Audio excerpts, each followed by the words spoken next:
Redmi not 10 5G എന്ന phone ഇപ്പോൾ ഇന്ത്യയിൽ ലോഞ്ച് ചെയ്യാൻ പോവുകയാണ്. ഈ ഒരു ഫോൺ ഒരു 5G ഫോണായിട്ട് വരുന്നുണ്ട്. അപ്പോൾ ഇത് 20,000 രൂപ പ്രൈസ് റേഞ്ചിന് താഴെയാണ് വരുന്നത്. റെഡ്മി നോട്ട് 10 സീരീസിൽ 4 ഫോൺ വരുന്നുണ്ട്. അതിൽ നിന്നും റെഡ്മി നോട്ട് 10 5G എന്ന ഫോണിൻ്റെ ടോട്ടലി ഒരു സ്പെക് റിവ്യൂ ആണ് നമ്മൾ ഇന്നത്തെ വീഡിയോയിലൂടെ പരിശോധിക്കുന്നത്. വീഡിയോയിലൂടെ കിടക്കുന്നതിന് മുമ്പ് ചാനൽ ആദ്യമായി കാണുന്നവരാണെങ്കിൽ ചാനൽ ഒന്ന് സബ്സ്ക്രൈബ് ചെയ്യുക. തൊട്ടടുത്ത് കാണുന്ന ബെല്ലൈക്കൺ കൂടി ഒന്ന് എനേബിൾ ചെയ്ത് പോകുക. നേരെ വീഡിയോയിലുണ്ട്.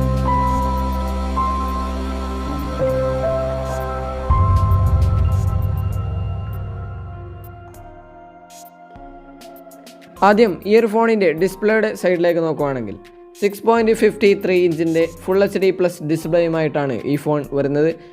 IPS LCD ഡിസ്പ്ലേ ആയിരിക്കും ഈ ഒരു ഫോണിൽ അവർ കൊടുക്കുക. ഇതിൽ കൂടിയ റിഫ്രഷ് റേറ്റ് ഒന്നും സപ്പോർട്ട് ചെയ്യുന്നില്ല. 60 ഹെർട്സിൻ്റെ റിഫ്രഷ് റേറ്റുമായിരിക്കും ഈ ഫോൺ വരുന്നത്. ഇതിൻ്റെ ഡിസ്പ്ലേയിൽ പഞ്ച് ഹോൾ കട്ടിലാണ് ക്യാമറ മൊഡ്യൂൾ കൊടുത്തിട്ടുള്ളത്. ഡിസ്പ്ലേയുടെ ടോപ്പ് ലെഫ്റ്റിലായിട്ടാണ് പഞ്ച് ഹോൾ ക്യാമറ വരുന്നത്. ഇതിൽ ഗൊറില്ല ഗ്ലാസ് 5ൻ്റെ പ്രൊട്ടക്ഷൻ ഫ്രണ്ടിൽ കൊടുത്തിട്ടുണ്ട്. അപ്പോൾ അതൊരു നല്ല കാര്യം തന്നെയാണ്. ഈ ഫോണിൽ ഫിംഗർ പ്രിൻറ്റ് സെൻസർ കൊടുത്തിട്ടുണ്ട്. ഫോണിൻ്റെ പവർ ബട്ടണിൽ ഇൻ്റഗ്രേറ്റ് ചെയ്തിട്ട് സൈഡ് മൗണ്ടഡ് ഫിംഗർ പ്രിൻറ്റ് സെൻസറാണ് കൊടുത്തിട്ടുള്ളത്. ഇതിൻ്റെ ക്യാമറ മൊഡ്യൂൾ വരുന്നത് ഫോണിൻ്റെ ബാക്കിലായിട്ട് സർക്കുലർ ക്യാമറ മൊഡ്യൂളിലായിട്ടാണ് ഡിസൈൻ വരുന്നത്. പ്ലാസ്റ്റിക് ബാക്ക് ബോഡിയാണ് ഇതിന് കൊടുത്തിട്ടുള്ളത്. ഏകദേശം 199 ഗ്രാം വെയ്റ്റോട് കൂടി 9.05 mm തിക്നെസ്സോട് കൂടിയാണ് ഈ ഒരു ഫോണിൻ്റെ ഒരു തിക്നെസ് വരുന്നത്. അപ്പോൾ അത്യാവശ്യം ഒരു ലൈറ്റ് വെയ്റ്റുമല്ല, ഒരു ബൾക്കി ആയിട്ടുള്ളതുമല്ല, ഒരു മീഡിയം വെയ്റ്റോട് കൂടിയാണ് ഈ ഫോൺ വരുന്നത്. അപ്പോൾ ഡിസ്പ്ലേയുടെ ഭാഗം നോക്കുകയാണെങ്കിൽ ഒരു 20,000 രൂപ പ്രൈസ് റേഞ്ചിന് താഴെ ഈ ഒരു ഡിസ്പ്ലേയും ഈ ഒരു സ്പെസിഫിക്കേഷനൊക്കെ വെച്ച് നോക്കുമ്പോൾ ഒരു സഫീഷ്യൻ്റ് ആയ ഒരു ഡിസ്പ്ലേ തന്നെയാണ്. അത്യാവശ്യം നല്ലൊരു പെർഫോമൻസ് തന്നെ ഈ ഒരു ഡിസ്പ്ലേയിൽ നിന്നും നമുക്ക് ലഭിക്കുന്നതാണ്. ഏതായാലും സൂപ്പർ അമോൾഡ് ഡിസ്പ്ലേ ഒന്നും കൊടുത്തിട്ടില്ല, IPS LCD ഡിസ്പ്ലേ ആണ്. ഏതായാലും ഈ സീരീസിലൊന്നും അമോൾഡ് വരുന്നില്ല, അതുകൊണ്ട് പ്രശ്നമില്ല. എന്നാലും അമോൾഡ് ഡിസ്പ്ലേ കൊടുത്തിരുന്നെങ്കിൽ ഒരു മികച്ച ഒരു സ്പെസിഫിക്കേഷൻ തന്നെ ഇതിൽ കാണാമായിരുന്നു.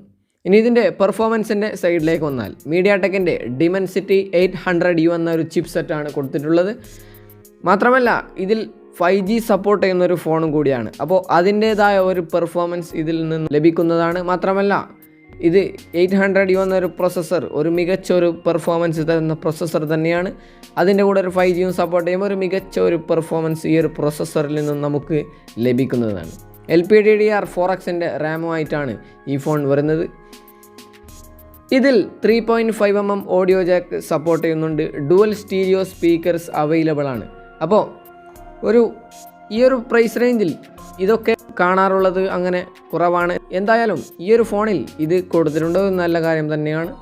അപ്പോൾ ഇതിൽ റാമിൻ്റെ കാര്യത്തിൽ ഇപ്പോൾ തീരുമാനമായിട്ടില്ല. എന്തായാലും യൂറോപ്യൻ രാജ്യങ്ങളിലും ചൈനയിലൊക്കെ ലോഞ്ച് ചെയ്യുമ്പോൾ ചില ഡിഫറൻസ് വേരിയൻറ്റിലാണ് ഇത് ലോഞ്ച് ചെയ്തിട്ടുള്ളത്. അപ്പോൾ ഇന്ത്യയിൽ ഏത് വേരിയൻറ്റുമായി ലോഞ്ച് ചെയ്യുമെന്ന് ഇപ്പോൾ അവർ കൺഫേംഡ് ആയിട്ടില്ല.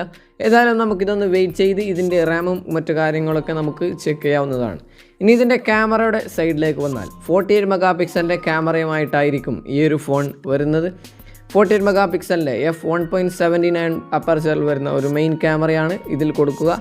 ബാക്കി 2 ക്യാമറ ഏതാണെന്ന് നമുക്ക് പറയാൻ പറ്റില്ല. കാരണം നേരത്തെ പറഞ്ഞതുപോലെ യൂറോപ്യനിലും ചൈനയിലൊക്കെ ലോഞ്ച് ചെയ്യുമ്പോൾ ഡിഫറൻസ് മെത്തേഡിലാണ് ഇത് ലോഞ്ച് ചെയ്തത്. അപ്പോൾ ഇന്ത്യയിൽ ഏത് ലോഞ്ച് ചെയ്യുമെന്ന് അറിയില്ല. ചിലപ്പോൾ അൾട്രാ വൈഡ് ആയിരിക്കും, ചിലപ്പോൾ ഡെപ്തോ മാക്രോയോ മറ്റും കൊടുക്കുകയായിരിക്കും.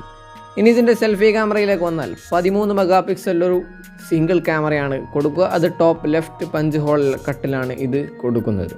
അപ്പോൾ ഒരു ക്യാമറയും 64 മെഗാപിക്സൽ ഒന്നുമില്ല, ഒരു 48 മെഗാപിക്സലിൻ്റെ കോഡ് ക്യാമറ സെറ്റപ്പ് മാത്രമാണ്. ഇതിൻ്റെ ക്വാളിറ്റിയൊക്കെ ഒരു മികച്ച ഒരു ക്വാളിറ്റി തന്നെയായിരിക്കും. കാരണം ഈ ഒരു പ്രൈസ് റേഞ്ചിൽ 48 മെഗാപിക്സലിൻ്റെ സെറ്റപ്പ് കൊടുക്കുമ്പോൾ ഒരു മികച്ച ഒരു സെറ്റപ്പ്, ഒരു ഔട്ട്പുട്ട് ഇതിൽ നിന്ന് നമുക്ക് ലഭിക്കുമെന്ന് നമുക്ക് പ്രതീക്ഷിക്കാം. അടുത്തതായിട്ട് ഇതിൻ്റെ ബാറ്ററിയുടെ സൈഡിലേക്ക് നോക്കുകയാണെങ്കിൽ 5000 mAh ഒരു ബാറ്ററി ആയിരിക്കും വരിക. വിത്ത് Type-C പോർട്ടും 80 വാട്ടിൻ്റെ ഒരു ഫാസ്റ്റ് ചാർജിങ്ങും കൊടുക്കുമെന്നാണ് അവർ ഇപ്പോൾ പറയുന്നത്. ഏതായാലും ഒരു ബാറ്ററിയുടെ ഭാഗത്ത് അങ്ങനെ ചെക്ക് ചെയ്യാനൊന്നുമില്ല. ഒരു 5000 mAh ഒരു നോർമൽ ബാറ്ററിയും ഒരു ഫാസ്റ്റ് ചാർജിങ്ങുമാണ് ഇതിൽ കൊടുത്തിട്ടുള്ളത്. ഇനി ഇതിൻ്റെ പ്രൈസിങ്ങിലേക്ക് വന്നാൽ ഇത് യൂറോപ്യനിൽ ലോഞ്ച് ചെയ്യുമ്പോൾ 20,000 രൂപ പ്രൈസ് റേഞ്ചിലും ചൈനയിൽ 15,000 രൂപ പ്രൈസ് റേഞ്ചിലുമാണ് ലോഞ്ച് ചെയ്തത്. അപ്പോൾ 15,000-നും 20,000-നും ഇടയിലായിരിക്കും. അതായത് ഒരു 17,000-18,000 രൂപയ്ക്ക് ഇടയിലായിരിക്കും ഇതിൻ്റെ പ്രൈസ് റേഞ്ച് വരിക. അപ്പോൾ ഈ ഒരു പ്രൈസ് റേഞ്ചിൽ 5G സപ്പോർട്ട് ചെയ്യുന്ന ഒരു ഫോണും ഈ ഒരു മികച്ചൊരു സ്പെസിഫിക്കേഷനും തരുന്ന ഒരു ഫോണാണ്. അപ്പോൾ ഒരു സഫീഷ്യൻ്റായ ഒരു ഫോൺ തന്നെയാണ്, എല്ലാവർക്കും ഇത് ചൂസ് ചെയ്യാവുന്നതാണ്. അപ്പോൾ ഇത് ഒഫീഷ്യലി ലോഞ്ച് ചെയ്യുമെന്ന് അവർ കൺഫേംഡ് ആയിട്ടുണ്ട്. മാർച്ച് 4-നാണ് ഈ ഫോൺ നമ്മുടെ ഇന്ത്യയിലേക്ക് ലോഞ്ച് ചെയ്യാൻ പോകുന്നത്. അപ്പോൾ ഇത്രയൊക്കെയാണ് ഈ ഒരു ഫോണിൻ്റെ ബേസിക്കലി സ്പെസിഫിക്കേഷനൊക്കെ വരുന്നത്. ഒരു നല്ലൊരു സ്പെസിഫിക്കേഷൻ തന്നെയാണ്. അപ്പോൾ വീഡിയോ ഇഷ്ടപ്പെട്ടാൽ തീർച്ചയായും ലൈക്ക് ചെയ്തും ഷെയർ ചെയ്തൊക്കെ നമ്മളെ സപ്പോർട്ട് ചെയ്യുക. വീണ്ടും മറ്റൊരു വീഡിയോയുമായി കാണാം. അതുവരേക്കും ഗുഡ് ബൈ.